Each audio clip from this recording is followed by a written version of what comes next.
the polls show, I love polls sometimes, sometimes not, that 70% of Americans think that we should do whatever it takes to protect the environment, which is great news, right? So if you ask environmentalists, they'll say, well, how come we're not getting anything done? Well, the polls also show that only about 40% of Americans are pro-environmentalist, as opposed to pro-environment. So I'm thinking that's really kind of about message as much as it's about messenger. Because when you imagine that 300 toxins are found in the umbilical cord at birth, 180 of which are cancer-causing, and 280 of which are found to be linked to birth defects, we really can't separate the environment from ourselves, and from that perspective, we should all be environmentalists. But about messenger, those who are usually like pushing that environmentalist agenda are often, well, they're broken up into a few different groups, one of which are sometimes considered tree huggers and kind of fringy environmentalists. And on the other hand, at the national level, you also find another group where environmental issues are couched in sort of policy wonk or think tank terms, and they use words like carbon sequestration that nobody wants to hear. It's like the garage door shuts down in your brain, at least even for me. So both of these groups really have a problem communicating to wide swaths of the American public. So, for example, if you work in the area of, let's say, industrial agriculture, and you use acronyms like GMOs, and you understand the cozy link between Monsanto and the Food and Ag Administration, and how that translates into increased pesticide use, and you talk about 1,500 miles from farm to fork and that sort of stuff, you're an activist, right? You're an activist with sometimes with a narrow audience.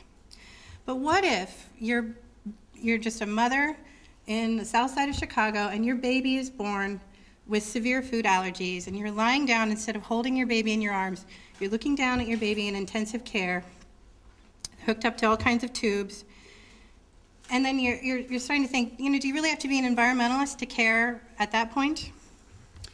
So at this point, you're sort of forced to find out about the food choices. Your baby's allergic to pesticides and food additives and all the kinds of stuff that are in most foods. And so along the way to learning about whole foods and what you need to do to save your baby's life, you learn about industrial agriculture, its dangers, and how it moves pesticides and genetically modified organisms and other harms not only into your house but straight into your baby's mouth. So you look around in your community in Chicago and you think, okay, industrial agriculture, too big of a thing for me to take on. I'm just trying to feed my family. So instead you decide you're just going to go to the store and start looking for whole foods. But in the south side of Chicago, there isn't actually even a grocery store in your neighborhood. What you find instead are convenience stores, liquor stores, and McDonald's. There's no fresh vegetables, much less any organic vegetables. It's actually like a 15-mile trek to get outside of your neighborhood, to go into a neighborhood where you could actually shop at a regular grocery store and pay really expensive prices for organic food, which maybe you can't afford. So you decide to take the next step, and you're like, I'm just going to throw a few seeds in the backyard and see what happens. So you're out planting in your yard. Your neighbors are stopping by and saying, you're growing corn in your backyard? Yeah. Well, you got to shake those tassels if you're going to, expect anything to happen. Oh, really? And so you start this neighborhood conversation. And pretty soon, you're growing all this food, and you're also growing a community of neighbors. And pretty soon, the next thing you know, you're thinking, we could really do something different here. I actually like this farming business. And so you take over a few abandoned lots in your neighborhood.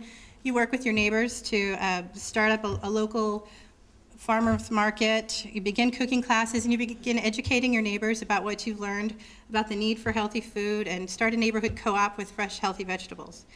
Now, you're an activist. And that's a message that can play in any community because it speaks to the heart. And whether you know it or not, you're also part of what some call the local green economy movement. So what is the local green economy, and is it really a movement? It's really another word for local democracy that simply points out the connection to the environment. That's really all it is. The story I told you about the urban farm in Chicago is true, and the woman who made it all happen, her name is LaDonna Redmond. in her neighborhood of 112,000 people, has access now to affordable, fresh, safe, local, and organic vegetables, as well as access to information about healthy eating. They've created jobs in their community. Diabetes and other health problems that plague low-income communities in particular communities of color, have been reduced in her neighborhood, and the neighbors talk to each other in ways that they never did before. Crime has been lowered because the abandoned lots that they took over were the places where the crack used to be sold, and I'm sure they've just moved down the street, but in her neighborhood, the community has changed. Her son, by the way, is doing really well on a diet of whole foods, and the community has been empowered to make choices about their health and how to spend their money locally. And that is part of the local green economy. The local green economy is really about communities, and that includes neighborhoods, as I've just discussed, and cities, and sometimes even at the state level, deciding what kind of a place they want to live in. These decisions are economic, they're democratic, they're social, and they're also environmental. Despite LaDonna's really compelling story, how many of you already knew it?